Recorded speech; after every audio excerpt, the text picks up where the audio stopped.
a lot of conservatives, particularly in Washington, particularly who get caught up in the sort of Fox News vortex, and that kind of thing, they start convincing themselves that part of the job of being a conservative is being a de facto political consultant or political strategist for the GOP.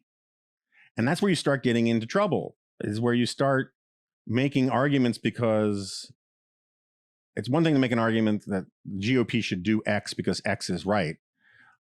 It's another thing to make an argument that the GOP should do X because that could help the GOP win. Now, it's fine on a day-to-day specific thing if the X you're talking about is also right. But it gets easier and easier over time to just sort of say the GOP should do this because it should help them win, or because my readers or my listeners or my viewers believe X. So therefore, it's my job to translate the desires of this increasingly populist audience into an articulable agenda that the GOP must follow. And I think that is a really dangerous seduction. That's what's happening, in my opinion, to the leadership of the Heritage Foundation, which is basically not showing leadership, it's showing followership. And it's the plight of what happened to a lot of talk radio. People just started, it's what a lot of those, and sometimes it's, it's not the masses. Often it is, particularly if you have a fundraising model that's based on large numbers of small donations. But it can also be a form of donor capture, higher up. And I think, the Claremont Review of Books, I got my criticisms. I think it is, and they've published some things in recent years that I think were a travesty. But my understanding that Charles Kessler keeps a kind of a cordon sanitaire between the journal and the Institute, but from the public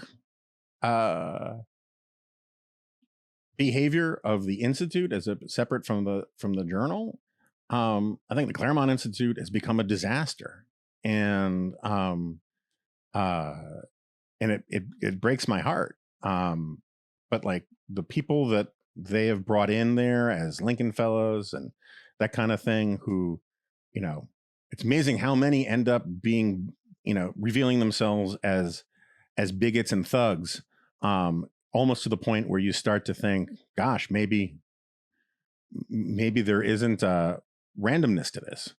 There's this incestuousness problem that I think can color your thinking about politics of the day. It's like, can I say, will I get in trouble with my biggest fans if I say X? Will I get in trouble with my biggest fans if I don't say Y? How will this affect the next election if people, one of the things I think a lot of columnists do, a lot of writers do, is they make the mistake of their own relevance. And sometimes this can be sort of an inverted form of high ethics or high integrity.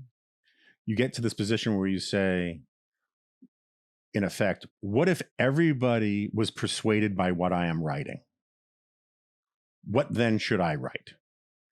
And that is an interesting way. It's an interesting exercise. And I'm not saying I'm not saying there's anything immoral or unethical about that exercise.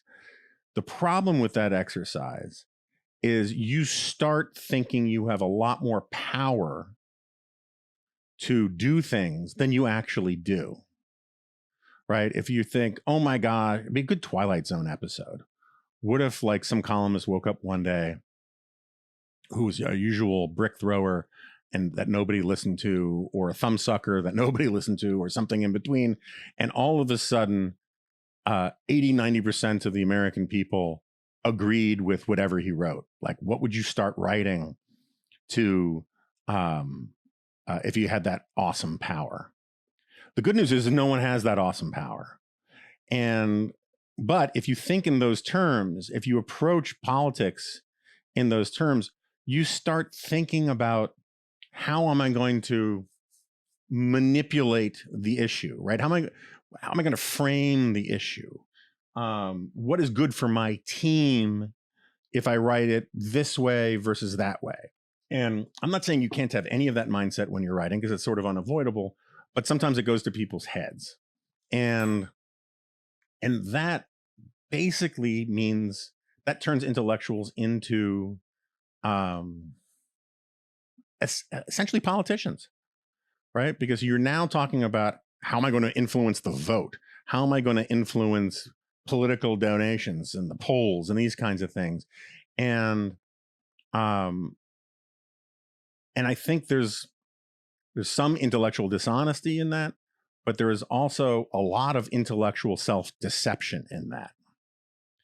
And that yearning for, or delusion of, greater relevance than you have. And I'll just give you an example that's relevant to all of this. You may recall a couple of years ago, shortly after the January 6th stuff, there was this brief argument between the sort of dispatch crowd and the bulwark crowd about whether we should burn the GOP down, right? Should we burn it all down? And I took the position, David French took the position. It's an utterly fruitless line of debate. It's basically a dead end, because we can't burn it down. Like, we have no power to burn it down. We're not going to persuade people to burn it down. And so thinking about whether we should or shouldn't burn it down is a waste of everybody's time. And so this sort of like gets me. So like, you can have perfectly happen to have a philosophical, debate on the merits about whether or not it would be a good thing to burn down the GOP and start over. That's fine. But as a prudential matter, as a matter of where to devote our energies and our arguments and all these kinds of things, it's just a waste of time to have the argument, right? Beyond that. And that sort of brings me to this sort of the Tom Nichols stuff. I asked Tom, why are some folks in his branch of this very small universe of anti-Trump or never Trump, I don't care about the label, right-wingers, why are people more on his side of that faction such cheap dates? And he kind of bristled at the question. And all I meant by it, and all I mean by it, is that if you're going to get into the business of indulging in politics, if you're going to start saying that that you have to vote for, and we'll get to this vote stuff in a second, you have to vote for Biden because the Republicans need to go. You have to vote for all Democrats because the Republicans need to lose so much that they learn their lessons and they return to sanity and all that kind of stuff. That's fine. I mean, I have some disagreements with it, but it is a serviceable, intellectually consistent position. Doesn't mean I necessarily agree with it, but it's a defensible one. It's an understandable one. But if you're going to get in the business of politics, reflexively voting against Republicans, but in essence being, for all intents and purposes, Democrats, why just go with the flow about everything that the Democrats do?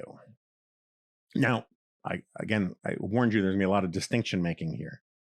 This is a two-pronged question, because on the one hand, it's the question of the role of the intellectual, as we discussed earlier, right? And two, it's the role of the intellectual in the arena who wants to be involved in politics and thinks in terms of their relevance to the political debate and motivating voting behavior and all these kinds of things. They're not the same thing. And if you're going to have if you're simply going to wear the role of truth-telling intellectual, again, for want of better terms,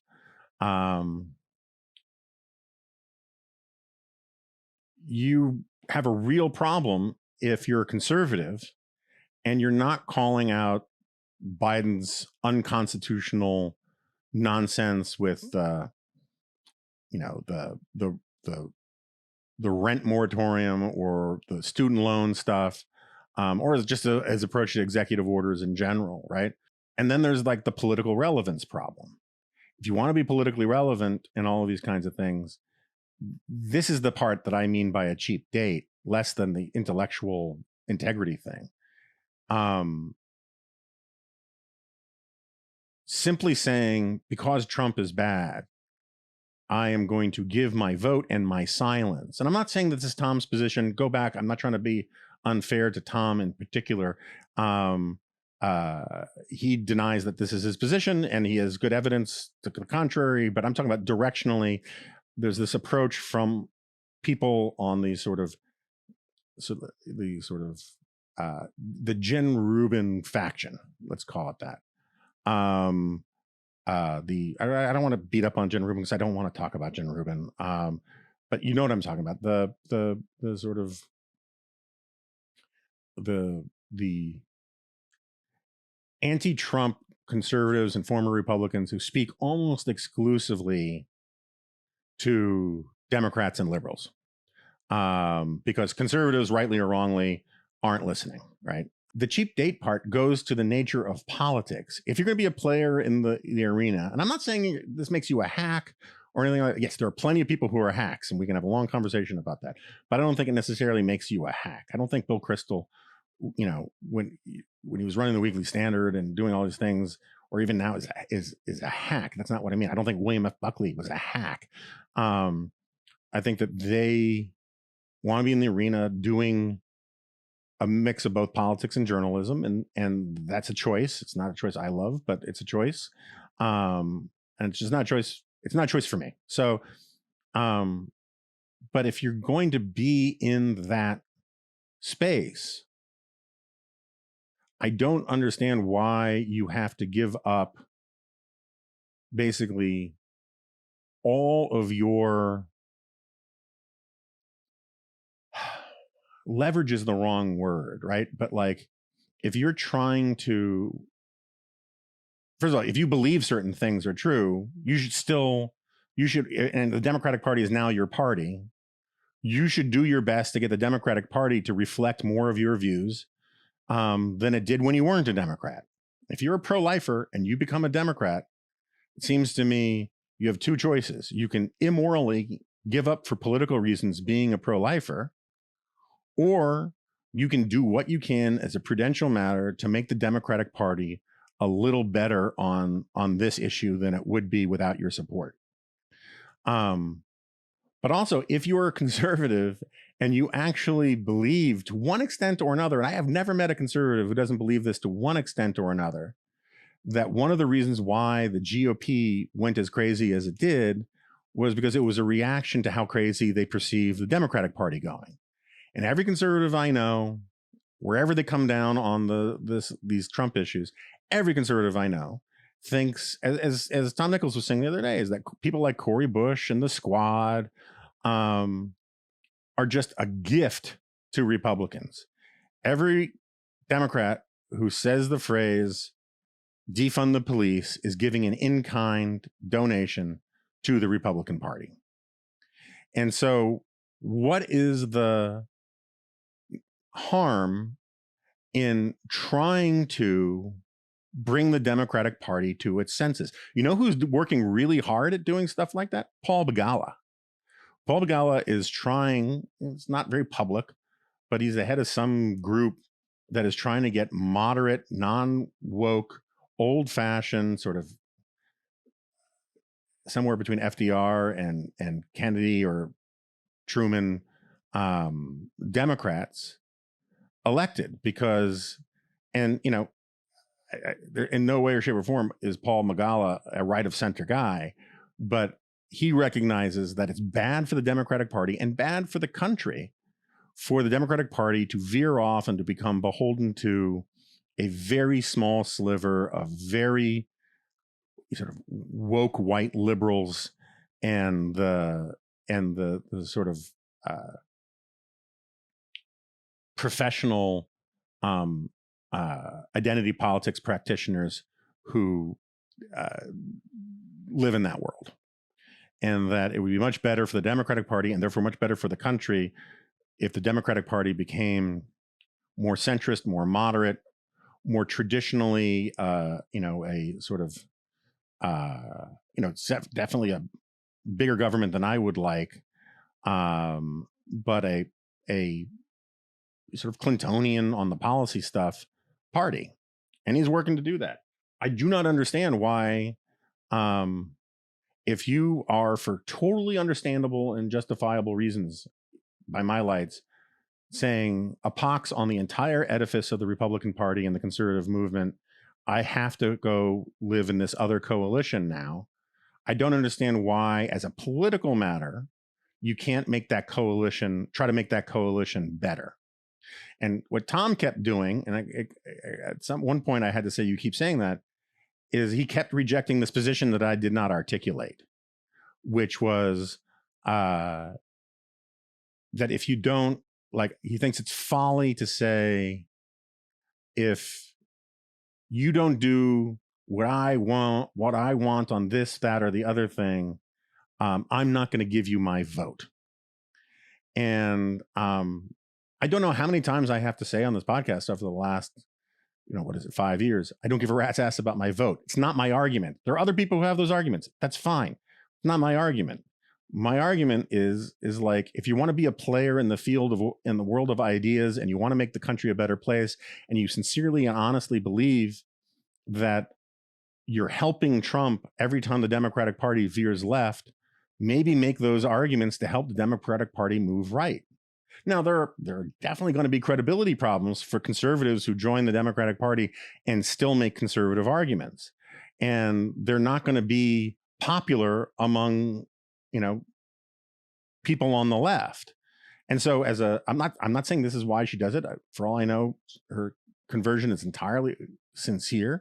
But Nicole Wallace, who was for a long time a Republican, major Republican operative, you have no hint other than through declarations of contrition, and begging for forgiveness in a way, that she was ever a Republican on issue after issue. She, when the Southern Poverty Law Center comes out with a report, it's always breaking news on her show.